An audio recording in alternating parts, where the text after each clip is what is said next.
has its dawn. Every cowboy sings a sad, sad song. Every rose has a thorn. Every rose has a thorn. Just like every night has its dawn. Every cowboy sings a sad, sad song. Every song has an agenda. What I am doing here, regardless of your opinion, man, what I'm doing is artistic.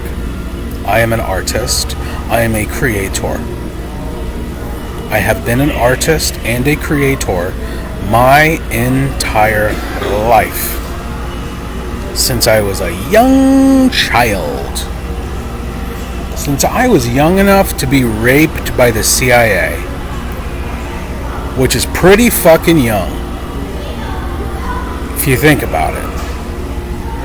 I mean, the CIA and the FBI and the criminal fucking psychopaths in charge of your country, America. The rapey fucking bitch niggers and all their sadistic little minions who follow orders blindly without asking questions. They rape children as young as 3. They rape and kill.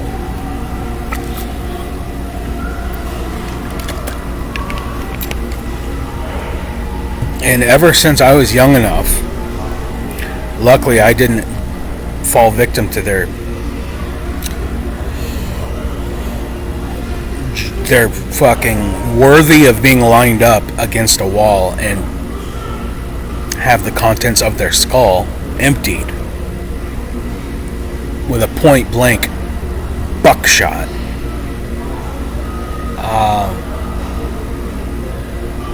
I never fell victim to their shit. But I've always been a creator. And the way creativity works was once very well described by Elizabeth Gilbert, who was the authoress, can you say that, of the world famous novel. Was it an autobiography? I never read it. It's a popular book. And every road has its thorn.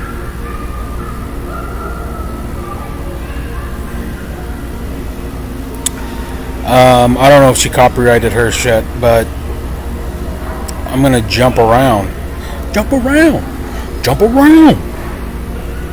Those guys, the whitest kids you know, those kids, the best. The absolute greatest of all time. Your elusive, creative genius is what she called it. I have not watched it this year. I watch it at least once a year, and I have not done my due diligence in watching it for the year of our Lord 2025.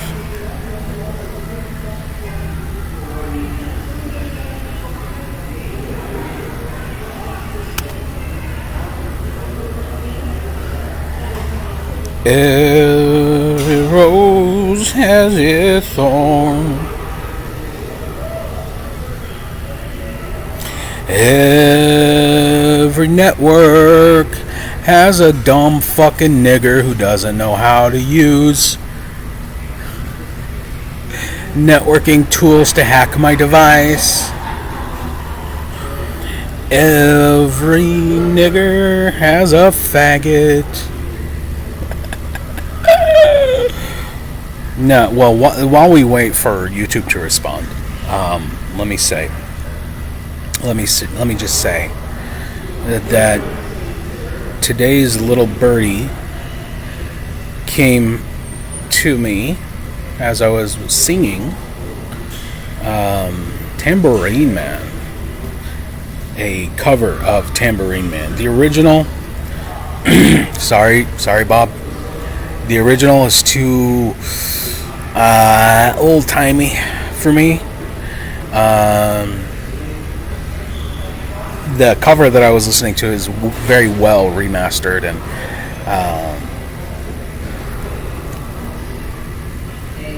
it's done in a particular fashion that I very much appreciate.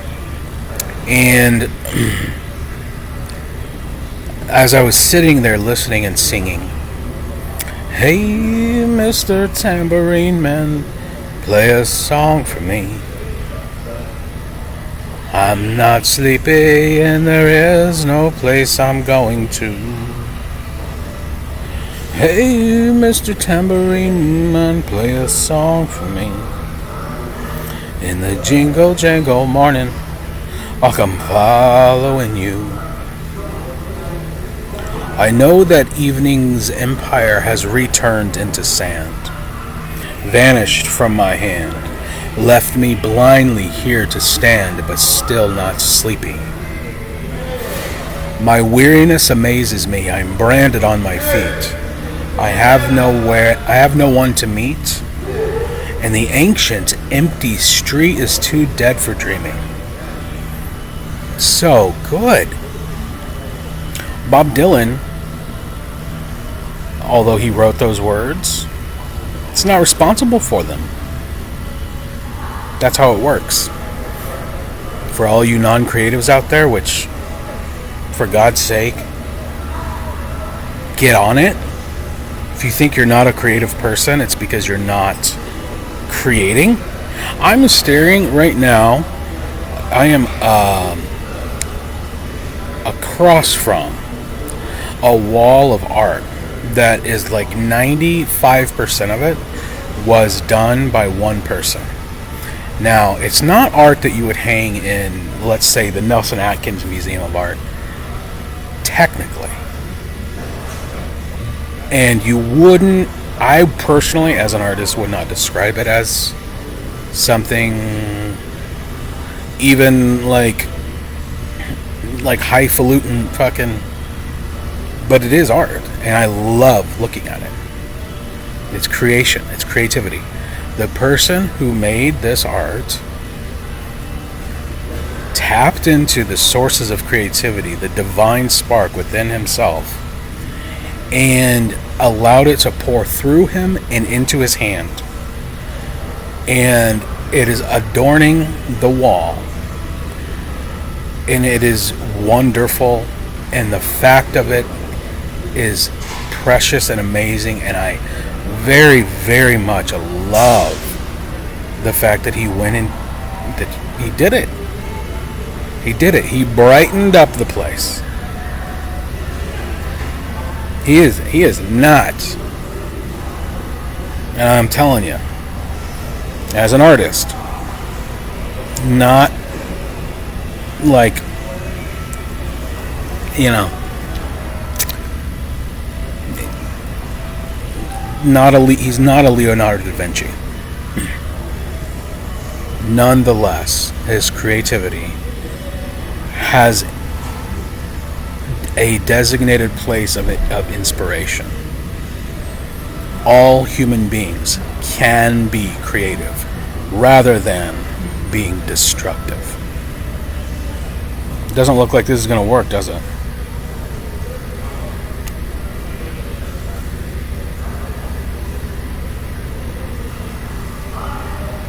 The ancient industry is too dead for dreaming. Okay, go fuck yourself. Do you think I give a shit? Ask me if I give a shit. Come up to my face. Look at my purple face and ask me if I give a fuck. You fucking madman. I don't think he gives a fuck, sir. Did we ask him personally? No, we're too fucking cowardly. We like to sit in our office, in air-conditioned offices, and jack off to child porn while we fuck with other people. This is our responsibility. Why? Because we're niggers? Who the fuck is Caden? Stop trying to distract me. I'm on a mission. You fucking savages. Caden? I can't even see it.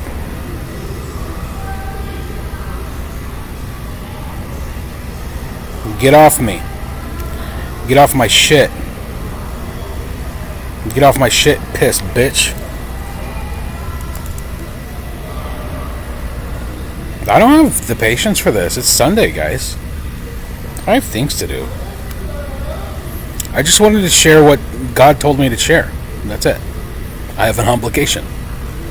As a creative person, I have an obligation to share what came to me. What came to me. Were the words, every song has an agenda. And the way this works, oh God, who the fuck is Harold? If you fucking queers, Facebook, it's Sunday, guys. Sunday.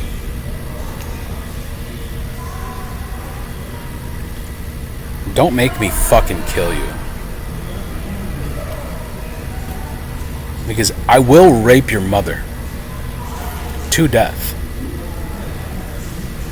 I will rape your mother's asshole to death. Imagine being able to build an app with your name on it, just by thinking about it. Meet Base 44. No thanks.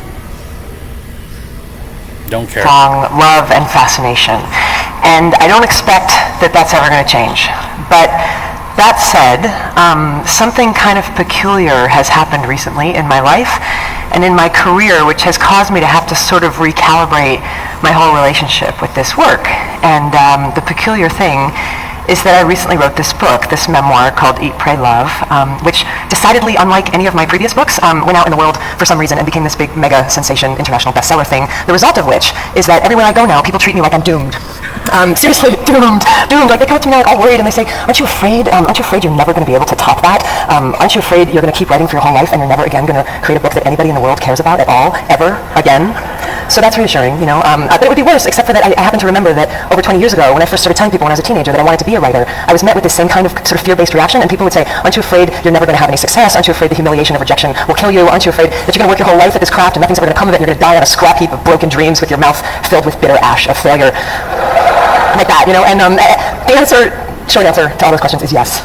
Yes, I'm afraid of all those things, and I always have been, and I'm afraid of many, many more things besides that, you know, people can't even guess at, like seaweed and other things that are scary. But when it comes to writing, the thing that I've been sort of thinking about lately and wondering about lately is why. You know, is it rational? Is it logical that anybody should be expected to be afraid of the work that they feel they were put on this earth to do? You know, and what is it specifically about creative ventures that seems to make us really nervous about each other's mental health in a way that other careers kind of don't do? You know, like my dad, for example, was a chemical engineer, and I don't recall once in his 40 years of chemical engineering anybody asking him if he was afraid to be a chemical engineer. You know, it just didn't come like that chemical engineering block, John. You know, how's it go? And it just didn't come up like that. You know, but to be fair, right, chemical engineers as a group, you know, haven't really earned a reputation over the centuries for being alcoholic manic depressives, and we writers, you know, we kind of do have that reputation, and not just writers, but creative people across all genres, it seems, have this reputation for being enormously mentally unstable. And you know, all you have to do is look at the very grim death count in the 20th century alone of really magnificent creative minds who died young and often at their own hands. You know, and even the ones who didn't literally commit suicide seem to be really undone by their gifts. You know, Norman Mailer, just before he died, last interview, he said, "Every one of my books has killed me a little more."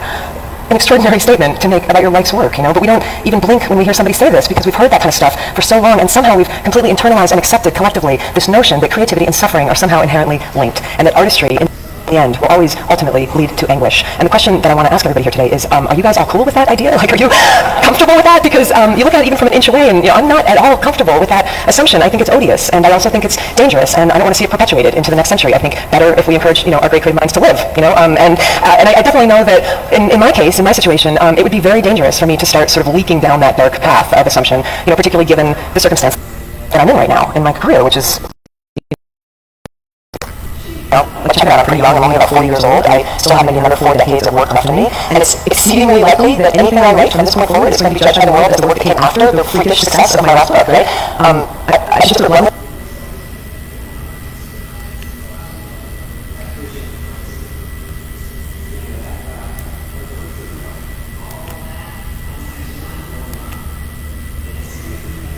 Did I lose it? Do you know? Well, let's find out if I'm still going before I just talk to myself.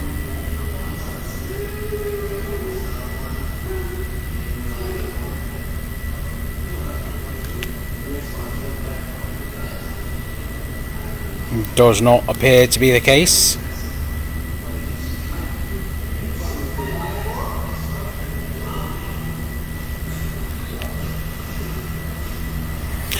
Those messages.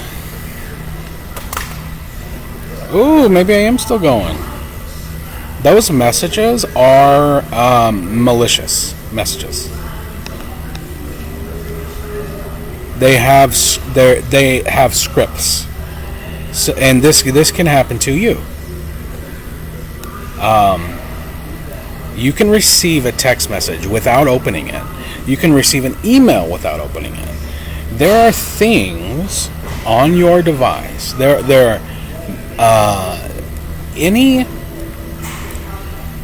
bit of information that can be transmitted to your device, your physical device, can contain malicious code that can do anything, including burning your fucking CPU up until it fucking melts and dies. This is what Apple did to my MacBook. I went to sell my MacBook back to Apple, and they initiated a script that destroyed the internal components to where the only thing remaining of value was either a logic board that would have required micro soldering a new CPU onto it, or the replacement of several capacitors on the logic board, which is Apple's Jewy faggot fucking way of saying motherboard. They call it a logic board because they're so special.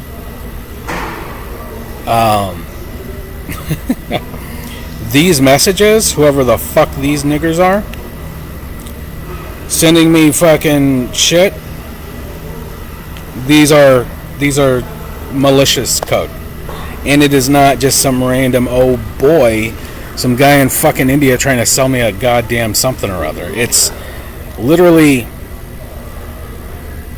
secret agents, secretive, cowardly faggot fucks somewhere else being niggardly coward fucks.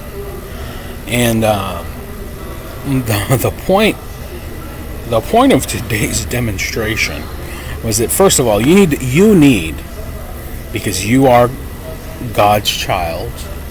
You're the child of the Creator, okay? First of all, which means that you are creative. Period. It does not matter what you think about yourself. You can create anything with your mind, your hands, your imagination. Anywhere, anytime. And nobody, no matter how sinister or fucked in the head they are, could ever deprive you of that God-given gift and that God-given right. You will always have that right as long as you are breathing on this earth. I implore you to go watch Elizabeth Gilbert finish that speech where she discusses at the point at which she says, why are we treating all of our creative people like why are we so fucking in why is it that this society has such a fucking maniacal approach to creativity and creative and sensitive people? One thing that you'll notice among people who are designated schizophrenic is that nearly every single quote-unquote schizophrenic that you will ever meet is highly skilled at visual artistry. You should really dig in deep and ask yourself why that is. Why is it that a highly skilled creative person is branded with the scarlet letter that makes them necessarily a person who ought to be ostracized from the rest of society? If you get arrested in Douglas County, Kansas, and you end up in the infirmary, which, everybody has some malady of some sort. You go into the nurses station in Douglas County, Kansas jail, and on the wall you will see, again, some of the most beautiful artwork you have ever seen. And I remember asking somebody working inside that fucking crematorium, I said, does it or does it not suggest something about this place that so many talented people would have been confined here? Does it not? And go look at this, like inside the cells, the art on the wall inside the cells. It will blow your fucking mind. And you should be asking yourself that same question. Why are we taking creative people and putting them in cages and treating them like fucking animals? What the fuck is wrong with you? And the answer will be the answer that I'm giving you as a creative person right now. The world is run by destructive, satanic, fucking psychopathic freaks of nature. Freaks of fucking nature. Okay? And in Elizabeth Gilbert's TED Talk, what she does is she goes and offers those who are, let's say, who have been, because technology, entertainment, design, I think is what it stands for. There are a substantial amount of people in quote-unquote in industry who are possessed by the materialist, physicalist cancer that insists that all things must be explained by material form, by material explanations. And so what she's doing in front of all these people is saying, hey, I know this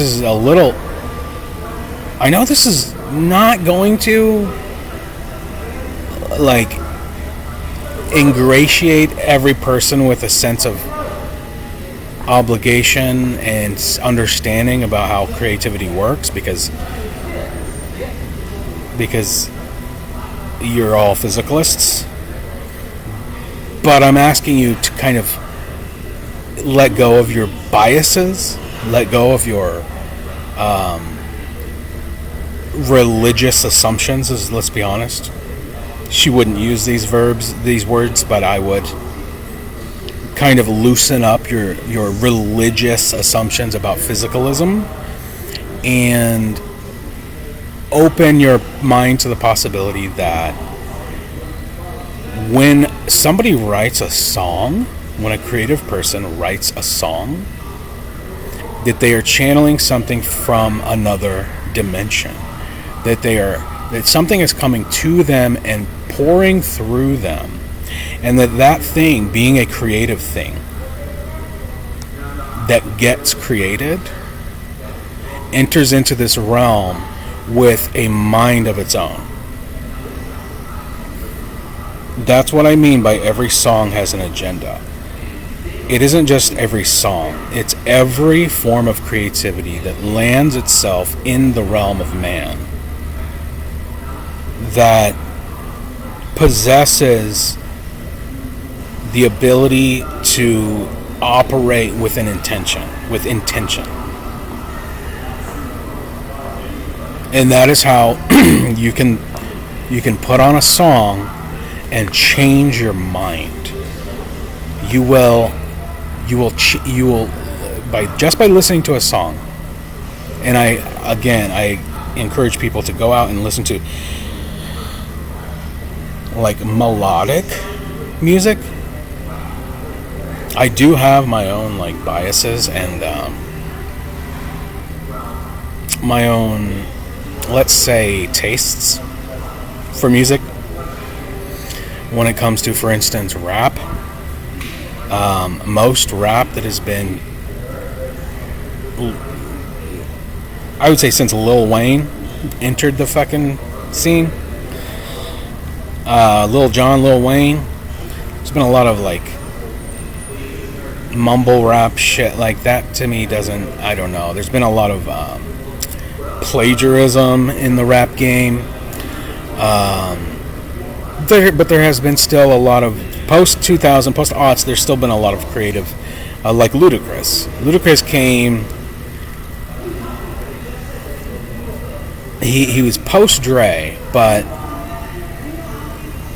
maintained a creative, let's say, I swear to fucking God.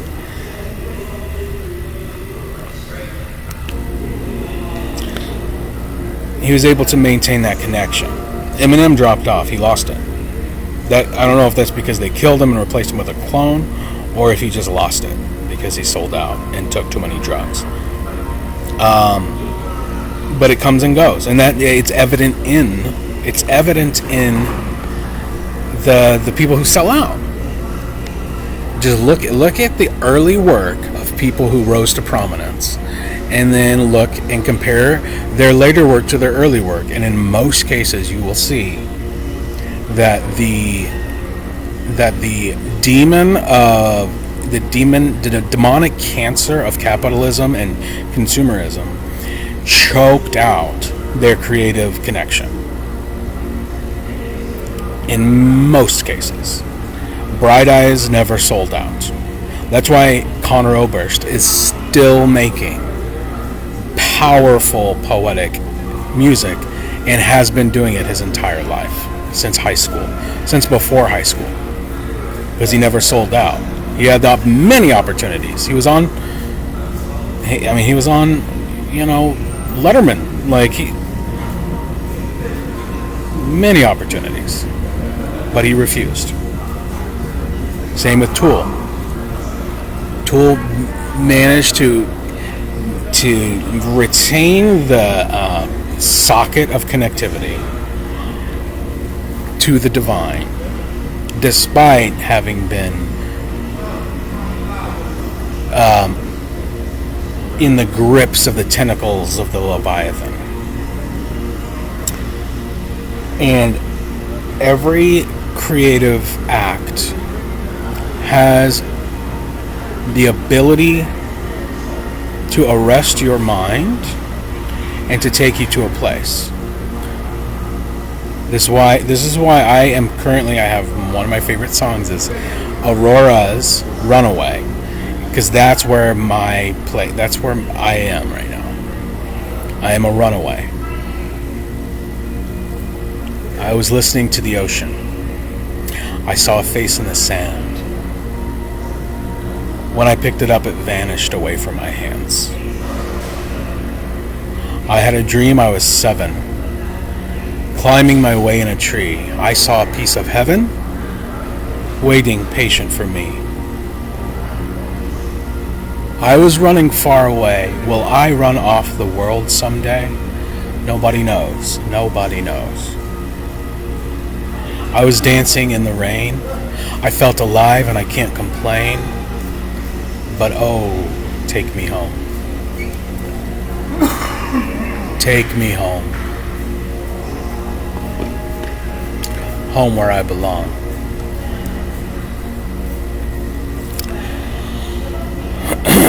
I don't have the patience for like this shit right now. There's too much of it, and there's too many of them on a fucking Sunday. You fucking cretins, dude. Oh my god. Also, go watch Bill Hicks on stage pantomiming satanic faggots. Satanic fucking faggots getting raped by Satan. You should really get into that. That one's fucking hilarious. He goes after Jay Leno because they were like colleagues at one point. Bill Hicks and Jay Leno were at one point colleagues doing comedy in Austin, Texas. And Jay Leno sold out, and Bill Hicks was like, "You fucking sell out," and he just goes after all of them. He fucking just rips into every single one of them. Like, how does Satan's cock taste? You fucking bend over and and it's fucking glorious. 33 minutes on a Sunday. I think I've done my due diligence.